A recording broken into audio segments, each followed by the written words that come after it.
Pierre Botton, bonjour. Bonjour.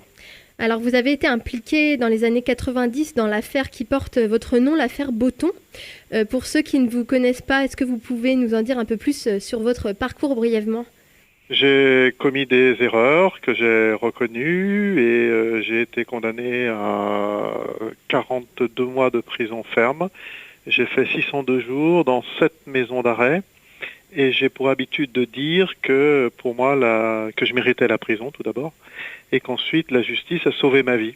Voilà, c'est-à-dire qu'avant j'étais dans un monde de paillettes, une course à l'argent, une course à la reconnaissance, voilà, et depuis la justice a sauvé ma vie. Voilà, j'ai eu des gens qui se sont occupés de moi au niveau judiciaire, ma juge d'application des peines, même mon juge d'instruction, voilà, qui sont des gens assez extraordinaires et qui m'ont appris à dire je t'aime à mes enfants, à être très proche de mes enfants et à retrouver des valeurs que j'avais perdues. En tant qu'ancien détenu, est-ce que vous pouvez me raconter deux, trois faits marquants, même s'ils peuvent paraître anecdotiques, que vous avez connus pendant vos Oui, non, séjours en prison? il y a rien d'anecdotique. Vous savez, la prison devrait être que la privation de liberté. Et au cours de ces 602 jours, dans 7 maisons d'arrêt, hein, je me permets de rappeler, et tout à l'isolement, c'est-à-dire toutes les fois seul, avec seulement 23 heures sur 24 en cellule et 1 heure de sortie en promenade seul. Tout cela m'a amené à faire une tentative de suicide en décembre 1996. Et donc, c'est quelques faits, c'est-à-dire que si vous voulez, je vais dire à vos auditeurs la première chose. Je suis rentré en prison, je ne savais pas où trouver une arme ou de la drogue. Je suis sorti, je savais où trouver les deux. La deuxième chose, je suis rentré en prison, j'étais en bonne santé. Je suis ressorti, j'ai mis 3 ans pour me sevrer de tous les cachets, c'est-à-dire Rohypnol, Lexomil, Stilnox, Deroxate, enfin bon, tout ce que j'ai pu et ce que j'ai dû absorber en prison, 3 ans.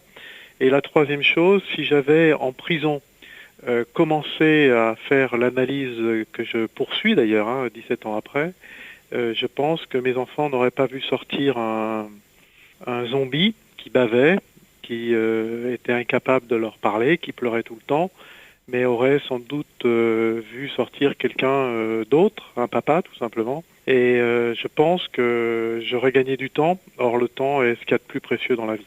Voilà. Donc ensuite, si vous voulez, je peux vous parler des cafards à la maison d'arrêt de Lyon. Je peux vous parler des bagarres, d'une mutinerie à la maison d'arrêt de Grasse. Voilà, je suis resté là où je prenais mes douches à Lyon. C'était par -4 degrés parce que les vitres étaient cassées. J'ai dû nettoyer moi-même la cellule dans laquelle avait été Barbie puisque j'y ai été incarcéré. J'ai mis presque 2 jours à me débarrasser de toute la crasse. Voilà, donc, mais tout ça est vraiment anecdotique. Vraiment, c'est les cris des parloirs, c'est les cris des enfants qui viennent voir leurs parents et à qui on annonce que parfois certains vont rester très longtemps ou certains qui espéraient la sortie ne peuvent pas sortir. Voilà, ce sont énormément de choses, mais qui sont qui sont très étrangères à tous les auditeurs qui peuvent écouter cette émission parce que la prison fait peur. Alors il faut juste leur dire qu'aujourd'hui, avec les lois sur les délits routiers, avec toutes les addictions, l'alcool, la drogue, la vie peut basculer très très vite avec un coup de sang, parce que la misère peut amener un coup de sang. La vie peut basculer très très vite et la prison n'arrive pas qu'aux autres. Voilà. Et je veux caractériser ce qu'est la prison aujourd'hui par un arrêté qui a été pris par l'administration pénitentiaire il y a maintenant 1 an, qui a été rectifié 8 mois après, mais ils avaient autorisé seulement que les dessins d'enfants, les dessins que les enfants pouvaient amener à leur papa, ne devaient pas dépasser 11 centimètres. Et là encore, pour que vos auditeurs puissent visualiser ce que c'est, eh bien, c'est la dimension d'un post-it. Et tous les parents qui nous écoutent savent que les enfants, ils décident rarement sur les post-it. Vous savez, j'ai côtoyé des grands truands, des parrains, et c'était des gens très très durs, Mais quand je leur parlais, c'est-à-dire que moi je reconnais tout à fait avoir été très faible en prison, et j'ai vu ces gens-là pleurer, j'ai vu ces gens-là dire qu'ils avaient décidé de ne pas avoir d'enfants et qu'ils le regrettaient alors qu'ils avaient 75 ou 80 ans, parce qu'ils savaient que la vie qu'ils avaient choisie et qu'ils n'avaient pas de choix. Donc je pense qu'il faut que les gens qui nous écoutent sachent bien que la France a le plus haut taux de récidive d'Europe, c'est 59%, et qu'il faut que ça change. Voilà, il faut que cela change. Voilà pourquoi je mène ce combat. Alors voilà, votre combat, c'est d'avoir d'abord créé l'association Les Prisons du Cœur. Et aujourd'hui, vous construisez un nouveau modèle de prison. Alors, est-ce que vous pouvez me présenter ce projet ? Oui, alors d'abord, j'essaye de construire, et c'est pas moi qui vais la construire. Il faut que ce soit le ministère de la Justice qui la construise. Alors, il faut bien préciser, là encore, à vos auditeurs, que je ne suis pas parti comme ça, la fleur au fusil, en disant, tiens, je vais je vais proposer un nouveau modèle de prison. J'ai été chargé de mission auprès du ministère de la Justice en janvier 2010. J'ai fait un programme de lutte contre le choc carcéral avec l'administration pénitentiaire. Il est aujourd'hui installé dans 20 maisons d'arrêt. Il a été arrêté depuis 1 an. Je me demande pourquoi. J'attends encore les réponses. Et on m'a demandé à ce moment-là de savoir comment j'aurais pu concevoir la lutte contre la récidive à travers les maisons d'arrêt. Et c'est pas moi qui l'ai conçu, ce projet. J'ai conçu un projet avec des architectes qui construisent des prisons tous les jours. Monsieur Demonchy, par exemple, Monsieur Emery, qui vient de remporter le concours pour 4 maisons d'arrêt qui ont été lâchées au mois de juillet de cette année, mais avec également la présidente des juges d'application des peines, Madame Lebrun, avec également des anciens de l'administration pénitentiaire, Jean-Marc Chauvet, qui a dirigé l'inspection des services pénitentiaires, avec des surveillants, avec des gradés, avec des médecins, docteur Magdalena, qui est médecin à la maison d'arrêt de la santé, avec tout un ensemble de gens, avec des magistrats, avec des procureurs, voilà, avec absolument tout un ensemble de gens, et bien entendu avec le monde que je connaissais le mieux, c'est-à-dire les détenus que je pense pouvoir représenter, et le monde de l'entreprise. Et on est arrivé à un projet qui a été validé techniquement, comme l'a reconnu Madame Taubira dans une dépêche AFP au mois de juillet de cette année, par l'administration pénitentiaire. C'est-à-dire que notre projet est validé techniquement, et je vais le présenter très rapidement à vos auditeurs. C'est réservé, et je ne suis pas maître de ce qui a été décidé. C'est-à-dire que, par exemple, cette prison expérimentale est faite pour 120 personnes. C'est pas moi qui ai décidé 120, c'est le ministère de la Justice. Ce n'est pas moi qui ai choisi la catégorie pénale, c'est le ministère de la Justice. Donc 120 personnes volontaires, incarcérées pour la première fois, à une peine inférieure à 5 ans, hors crime sexuel, hors crime de sang. Et la logique de cette prison, c'est que la peine, c'est la privation de liberté, mais ce n'est pas la privation de voir les enfants, ce n'est pas la privation de travailler, et c'est de responsabiliser le détenu. Je vous répète, le détenu est volontaire. Il n'y a pas de télé dans les cellules, il est obligé d'être en activité de 6h30 à 22h30. En activité, ça ne veut pas dire au travail, mais en activité. Pendant 9 semaines, il suit un parcours où on l'évalue pour l'ordinateur, pour l'alphabétisation, pour les permis de conduire, pour également le secourisme, parce que lorsqu'on secourt quelqu'un, on a de l'estime pour soi, et quand on a de l'estime pour soi, on a de l'estime pour les autres. Puis, au bout de ces 9 mois, on lui propose une formation dans un métier qu'il va pouvoir choisir dans tout un ensemble de choses, et là on a des choses assez extraordinaires. On a M6 qui nous suit, on a AXA, on a Safran, on a la FNAC, on a Schneider Electric, on a Carrefour, on a Thierry Suc, c'est une salle de spectacle, c'est assez extraordinaire. Enfin, tout cela est exposé sur notre site www.lesprisonsducoeur.net. On a d'ailleurs actuellement Michel Drucker, Pierre Arditi, Jean-Pierre Foucault, Yannick Noah, Bruno Solo, Antoine Decaune qui ont tourné un clip et qui passent sur toutes les chaînes télé pour promouvoir ce projet. Les originalités, c'est que les détenus sont payés et qu'ils doivent payer un petit loyer, ils doivent payer leur nourriture, ils doivent payer leurs activités, enfin comme exactement à l'extérieur. C'est-à-dire que cette prison, c'est la privation de liberté et c'est la vie comme à l'extérieur pour essayer d'être réinsérés. Et en fin de parcours, il y a un centre commercial où les détenus peuvent aller servir des gens qui viennent de l'extérieur, comme vous et moi aujourd'hui, mais le soir, ils rentrent en prison et s'ils franchissent une barrière électronique, ils sont considérés comme évadés.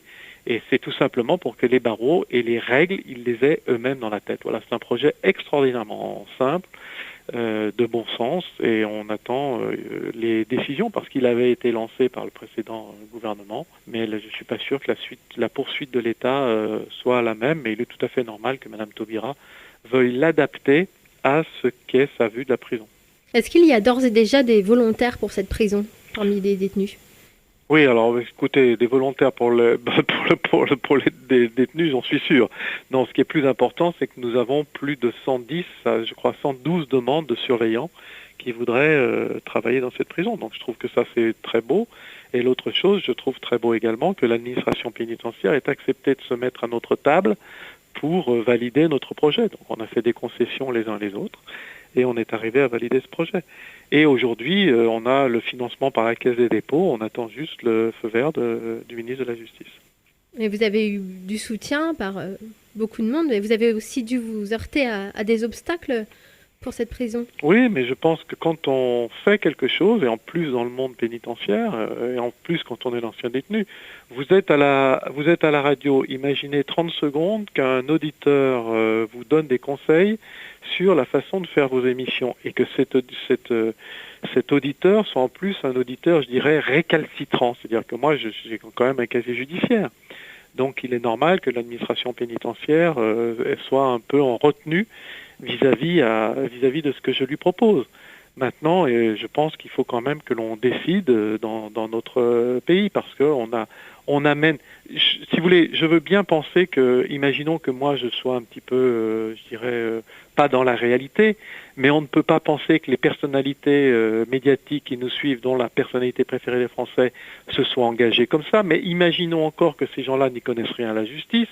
On ne peut pas imaginer qu'AXA, Schneider Electric, Monsieur de Taverneau M6, Safran, Lafarge, enfin tous ces grands groupes, et c'est les patrons qui s'engagent, et se sont engagés comme ça avec ma bobine en disant bah tiens on va y aller, son projet il est pas mal.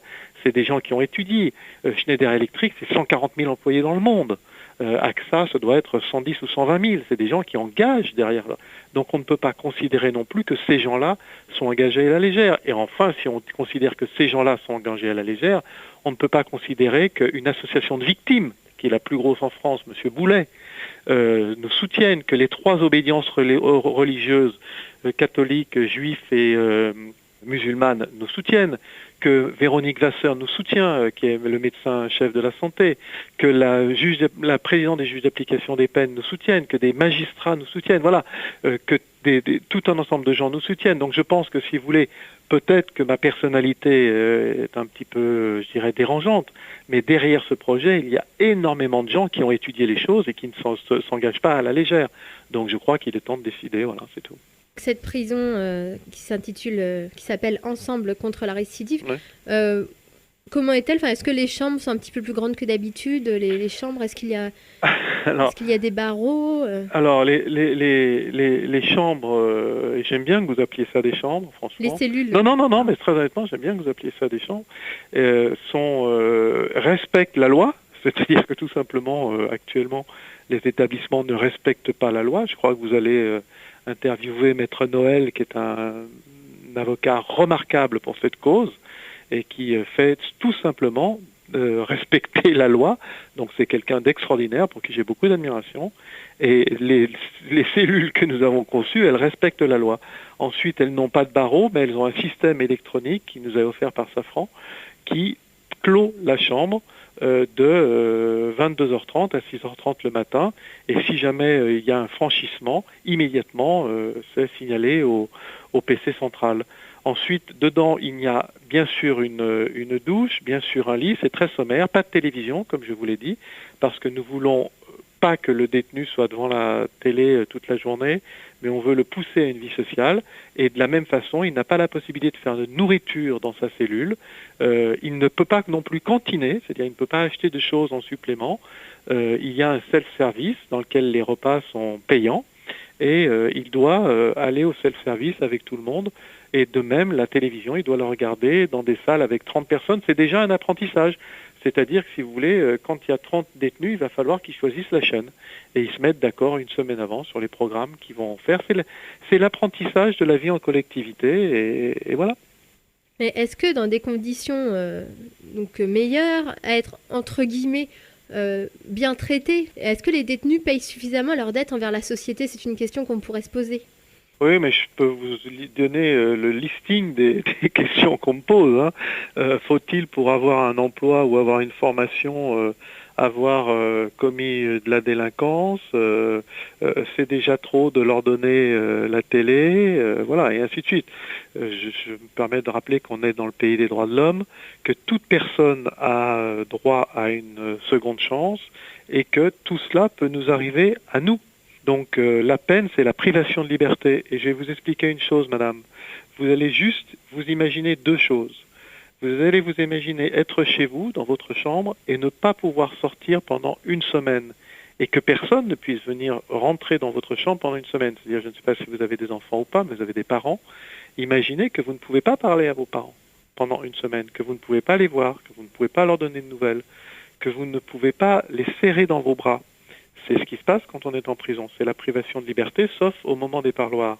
Et la deuxième chose, c'est que je vais vous demander d'imaginer la même chose au moment des fêtes, au moment de Noël, au moment de l'anniversaire d'une personne qui vous est chère, de votre compagnon ou n'importe qui.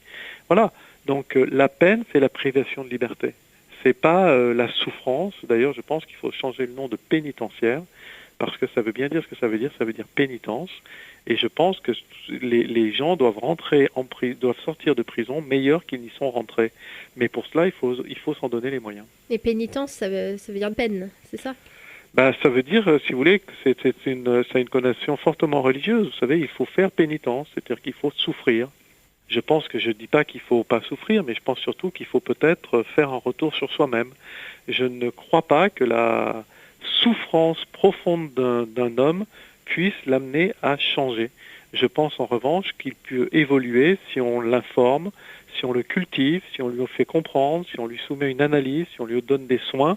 Je ne crois pas que quelqu'un qui est addict à la drogue et qui de ce fait-là est tombé dans le trafic pour payer sa drogue, je ne crois pas le fait de le faire souffrir, et d'ailleurs toutes les études le montrent, puisse changer quelque chose. Je pense que c'est tout simplement en lui donnant d'autres horizons et en le soignant.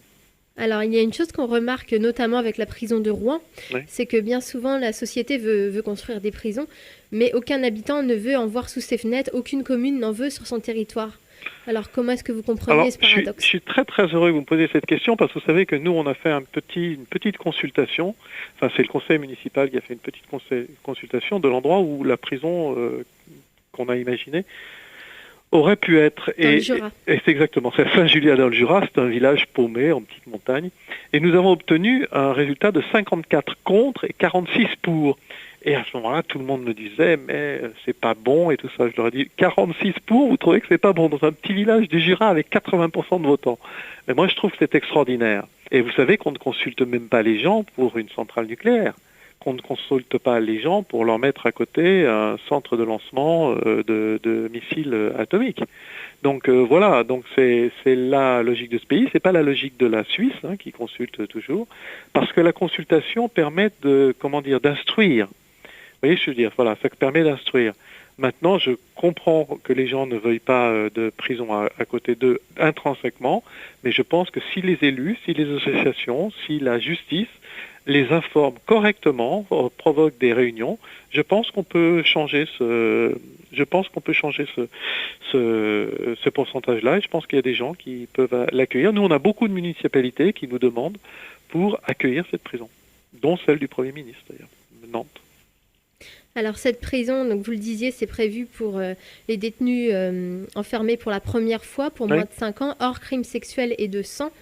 Mais pour les détenus avec des lourdes peines, est-ce que vous auriez aussi un modèle de prison, votre idéal? Je vous le dis franchement, non, je suis incompétent. C'est-à-dire que, je vous le dis très honnêtement, à ce niveau-là, je suis resté un ancien détenu et je n'en suis pas fier. Je n'ai jamais tourné. Alors il faut expliquer à vos auditeurs ce que c'est que tourner, c'est être en cours de promenade. En cours de promenade, les cours de promenade sont rectangulaires et on tourne le long des murs, de telle façon à faire le plus de pas possible. Ça s'appelle tourner. Et je n'ai jamais tourné avec des pointeurs. Là aussi, il faut expliquer à vos éditeurs ce que c'est qu'un pointeur. Un pointeur, c'est un délinquant sexuel. Donc je suis totalement incompétent pour cela. Je me déclare incompétent. Je ne fais pas partie des gens qui pensent être compétents pour tout. Une petite question un peu anecdotique, mais par rapport à la prison de Rouen, elle s'appelle Bonne Nouvelle. Est-ce que ça vous fait réagir ce nom-là? Est-ce que vous le connaissiez? Non, je ne savais pas. Je le savais pas. Mais il y a encore mieux, hein, la maison d'arrêt de la santé, c'est pas mal non plus. Oui. Et enfin, donc, en général, est-ce que vous croyez que les conditions de détention vont évoluer dans le bon sens en France à l'avenir? Vous savez, là encore, je crois que vous avez Monsieur Delarue, qui est un homme remarquable, hein, le contrôleur général des lieux de privation de liberté, qui fait un travail extraordinaire, qui soumet un rapport chaque année où il révèle des choses, il assassine des choses, et où il donne des faits, c'est assassin, pardon, pour l'administration pénitentiaire. Et rien ne bouge. Maître Noël, je pense, fait un petit peu évoluer les choses en obtenant des condamnations, mais j'ai peur que l'administration pénitentiaire, qui pourtant dit ne pas avoir d'argent, préfère payer ces condamnations plutôt que de changer les choses. Je crois qu'il faut, et c'est pour ça que nous faisons beaucoup de communication auprès du grand public, et peu d'actions directes sur les détenus, même pas, parce que c'est pas le rôle de notre association. Il y a des associations qui le font très bien, comme le Génépi, enfin qui sont des choses extraordinaires, comme la Rapège ou des choses comme ça. Mais nous, on communique sur le grand public parce que je pense que ça ne changera que quand le grand public prendra conscience que cela peut lui arriver à lui. Voilà. Et à ce moment-là, les choses changent. Alors, les choses changent doucement. Vous savez, quand un député va visiter une nouvelle maison d'arrêt, il dit « Ah ben oui, c'est propre ». Voilà, donc on admettait que c'était dégueulasse et maintenant on l'admet plus, il faut que ce soit propre. Peut-être qu'un jour on admettra qu'il faut qu'un détenu puisse se laver chaque jour et que les parloirs familiaux puissent être rallongés pendant les périodes de vacances pour que les parents puissent voir plus souvent leurs enfants. Voilà, je pense que c'est un travail de très longue haleine, mais de plus en plus quand même ce sujet est sur la table et j'ai bon espoir que ça bouge. Voilà, j'ai très très bon espoir que ça bouge.